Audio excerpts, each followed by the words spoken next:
नमस्कार। आज जी न्यूज की चुनावी थाली में मेरे साथ जो खास मेहमान हैं, खास नेता हैं, कहते हैं बिहार की राजनीति में और बिहार के चुनाव में वो अब किसी परिचय के मोहताज नहीं है। केंद्रीय गृह राज्य मंत्री नित्यानंद राय। मैं आपकी शुक्रगुजार इसलिए हूँ क्योंकि इतने खूबसूरत गाँव में आपने हमें इंटरव्यू देने की परमिशन दी और आप हमारे साथ जुड़े। देखिए, सबसे पहले तो आपको धन्यवाद।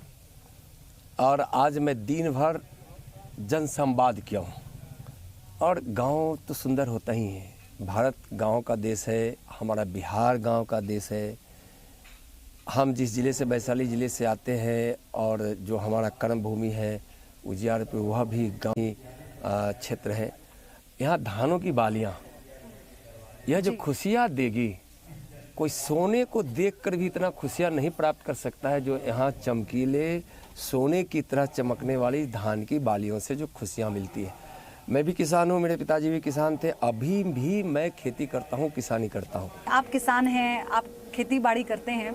अब तक मैंने कई सारे नेताओं के साथ चुनावी थाली की है और हमने बहुत अच्छे अच्छे व्यंजन खाए, लेकिन ये बहुत इंटरेस्टिंग थाली है। आप मुझे पहले इसके बारे में बताइए, इसमें आपका पसंदीदा क्या है? देखिए, मेरा यह मकई का भूजा और यह हम लोग चावल बोलते हैं, चावल को चावल की भूजा, चावल, हाँ चावल, मेरा यह दोनों सबसे प्रिय है। यहाँ पर लोग तैयारी कर रहे थे कि सर आएंगे तो वो चूड़ा ही खाएंगे, वो चना ही खाएंगे। तो आप सर प्लीज, आप क्योंकि सुबह से व्यस्त भी रहे हैं, बहुत जरूरी भी है, आप प्लीज उसको खाइए। आप भी लीजिए, आप भी लीजिए। और अब मैं अपने सवालों के साथ आगे बढ़ती हूँ। सर, सबसे पहले मुझे उस प्रकरण के बारे में जानना है, रक्षा मंत्र के बारे में। ऐसा क्या हुआ था हाजीपुर में कि आपको रक्षा मंत्र पढ़ना पड़ा? देखिए, मैं जो पढ़ा था, हम उनको बताए कि माननीय प्रधानमंत्री जी की प्रेरणा में मैं देश की सीमा की सुरक्षा में लगा हूं।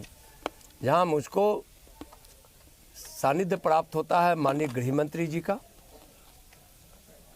मैं सीमा की सुरक्षा में लगा हूं। आप हाजीपुर वैशाली की धरती की रक्षा में लगिए, यानी कि यहाँ राजनीतिक रक्षा में लगिए। और मैं हमेशा यहाँ के लोगों से यहाँ के लोगों की मैं भावनाओं से जुड़ा हुआ हूँ और यहाँ के लोगों ने हमेशा हमारा ख्याल रखा है। तो जो हमारे अभिभावक वहाँ खड़े थे, नौजवान मित्र थे, वह हमारी एक प्रकार से हर प्रकार की रक्षा जब भी जिस प्रकार की जरूरत थी उन्होंने अपना सहयोग दिया। तो कुछ ऐसे नासमझदार लोग भी निकले जो उसका मतलब ही नहीं समझे।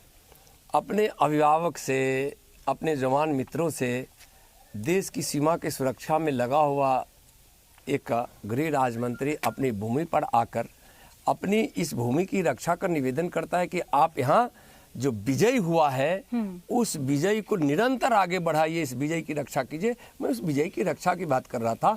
और मैंने सर, लोगों ने कहा कि आपकी रैली की भीड़ से वो लोग घबरा गए थे, आरजेडी के कार्यकर्ता, इसलिए वो कुछ इस तरह का प्रयास करने लगे। देखिए, आज दिन भर दर्जन भर की जन संवाद में कई आपके कलीग मित्र रहे हैं, इसका उत्तर वह देंगे और प्रमाण के साथ देंगे, समझे ना। जो तेजस्वी जी का या महागठबंधन का घबराना स्वाभाविक है।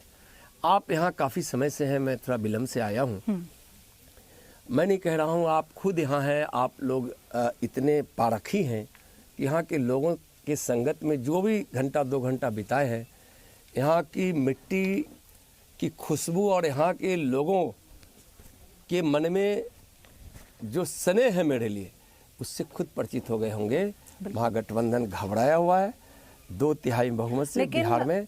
तेजस्वी यादव की रैली में जो अपार भीड़ आ रही है, वो सोशल मीडिया पर उनके वो फोटो ट्वीट कर बता रहे हैं कि देखिए कितना समर्थन है हमारे साथ, गठबंधन के साथ। देखिए, मैं बताऊं, जिसको जन समर्थन नहीं होता है ना, वह उस प्रकार की योजना को बनाता है, वह स्वाभाविक नहीं है। लेकिन आप एनडीए के नेताओं के सभाओं में जाइएगा तो उनकी जो स्वाभाविक भीड़ है और जो माननीय नरेंद्र मोदी जी की पार्टी और उनके प्रतिनिधि और उनके चौकीदार जब जाते हैं किसी गांव में संपर्क के लिए या सभा करने के लिए, जन संवाद करने के लिए, तो कितनी उम्र भीड़। बिहार में जब से चुनाव की तारीखों का ऐलान हुआ, आपके जो भाषणों में आपके बयान थे वो चर्चा का विषय रहे। आपको याद होगा कि सबसे पहले जब आपने कहा कि अगर गठबंधन की सरकार आती है तो ये ऐसा होगा जैसे कश्मीर में आतंकवाद। इतना बड़ा आरोप लगाने के पीछे आधार? देखिए, मैं यह कहा था कि देश में पहले आतंकवादियों को बिरयानी खिलाया जाता था, अब आतंकवादियों का सफाया हो रहा। जब आतंकवादियों का सफाया कश्मीर की धरती पर हो रहा है, हमारे प्रधानमंत्री जी के जस के कारण, उनकी योजना के कारण और हमारे माननीय गृह मंत्री जी के दृष्टिकोण के कारण, उसमें आपका भाई नित्यानंद राय भी सहयोगी है। और बिहार की धरती पर जब हमारी सरकार रहेगी तो यहाँ वैसे लोग जो लगे हैं, उसको जो सम्मान आतंकवादियों को मिटाने के लिए गृह राज्य मंत्री के रूप में प्रधानमंत्री जी ने जो हमको बनाया और चुना, वह बिहार वैशाली के बेटा के नाते जो बनाया है, वैसे प्रधानमंत्री जी को हम कमल खिलाकर एनडीए की सरकार बनाकर। आपने कहा कि प्रधानमंत्री जी ने आपको चुना। नित्यानंद राय ने 2019 के लोकसभा चुनाव में, मतलब बिहार में आपकी अध्यक्षता में बीजेपी ने न केवल अच्छा प्रदर्शन किया बल्कि उनकी सीटें भी बढ़ी। क्या यही कारण है कि विधानसभा चुनाव में प्रधानमंत्री की तरफ से फ्री हैंड दिया गया आपको? देखिए, मैं बताता हूँ, हमारी पार्टी में फ्री हैंड कोई होता नहीं। हमारी पार्टी में एक व्यवस्था है। उस व्यवस्था के तहत हर आदमी को क्या करना है उसके कंधे पे जिम्मेवारी दी जाती है। हमारे यहाँ कोई पद नहीं होता, एक जिम्मेवारी है। और हमारे केंद्रीय नेतृत्व ने जो जिम्मेवारी हम पे सौंपा है, निश्चित रूप से उसके निर्वहन करने के लिए मैं खून पसीना लगाऊंगा, दिन रात मेहनत कर रहा हूँ, करता रहूंगा और परिणाम भी दूंगा। एनडीए में जेडीयू के कुछ कार्यकर्ता या बिहार में जो बीजेपी के कार्यकर्ता हैं, उन लोगों में इस बात को लेकर रोष है। उन्हें लगता है कि शायद इस बार नीतीश कुमार का जादू नहीं चलेगा। ऐसा नहीं है। एनडीए में बिहार में नीतीश कुमार जी का चेहरा है और उन्होंने विकास का काम किया है। लोग उनके काम को देख रहे हैं, जो दिखता भी है। और माननीय प्रधानमंत्री जी का काम, गरीबों के लिए कल्याण की योजना, फिर कई प्रकार के विकास हेतु काम, यूँ कहें तो एक भागीरथ ने धरती को तृप्त करने के लिए, मानव कल्याण के लिए इस धरती पर शंकर की जटा से गंगा को ले उतारे। उसी प्रकार से दूसरे भागीरथ ने विकास की गंगा को इस धरती पर उतारकर जन जन तक पहुंचाने का काम किए हैं। तो इसलिए हमारे पास प्रधानमंत्री जी एक विकास पुरुष के रूप में, एक विकास के चेहरा के रूप में, एक देश के सुरक्षा करने वाले चेहरे के रूप में, भारत के एक सच्चे सपूत के चेहरे के रूप में एक जो घोषणा पत्र जारी किया, उसमें आपने कहा कि 1 लक्ष्य, 5 सूत्र और 11 आपने जिक्र किया। जी जी, बताइए। उसमें 11 कामों की चर्चा है, संकल्प है, 11 संकल्प है। लेकिन मैं ये पूछ रही थी यहाँ पर कि उसमें लेकिन जो मकसद है, जो संकल्प पत्र पे बड़ा बड़ा लिखा है, वो है आत्मनिर्भर बिहार। 15 सालों में क्या वो कारण रहे कि आत्मनिर्भर बिहार नहीं बन पाया, और आने वाले समय में वो क्या कारण होंगे, वो क्या आकलन होगा जिससे बिहार आत्मनिर्भर की दिशा में बढ़ेगा? देखिए, 15 वर्षों में एनडीए की सरकार में, बिहार में नीतीश कुमार जी के नेतृत्व वाली सरकार में हम विकास की एक लंबी दूरी तय किए हैं। सड़कें बनी हैं, बिजली पहुंचा है, यहाँ माननीय प्रधानमंत्री की योजना से पक्का मकान बन रहा है, सिंचाई हेतु अलग से किसानों को बिजली मिल रही है, यहाँ आयुष्मान भारत से लोगों का इलाज हो रहा है, उज्ज्वला गैस कनेक्शन से माँ बहनों को गैस कनेक्शन मिला है।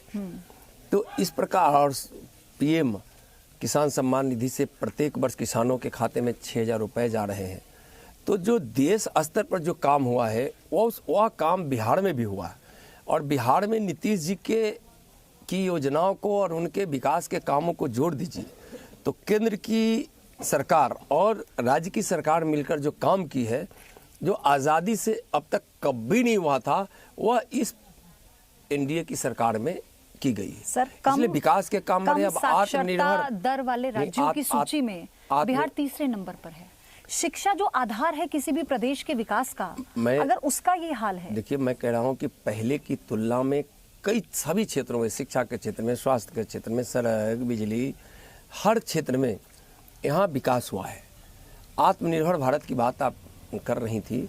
आत्मनिर्भर भारत से बिहार में भी आत्मनिर्भर बिहार बनेगा। सर, लेकिन यही तेजस्वी यादव ये कहते हैं, इस पर मेरा सवाल है, फिर आप अपनी बात पूरी कीजिएगा।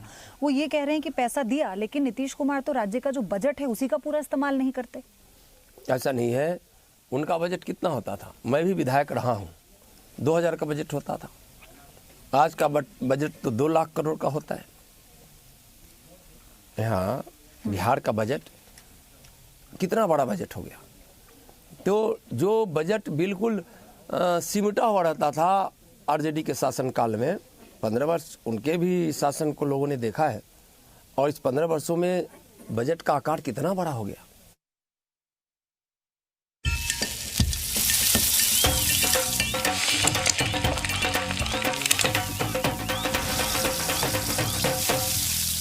Presenting V News app, available on Google Play and App Store. Download it now.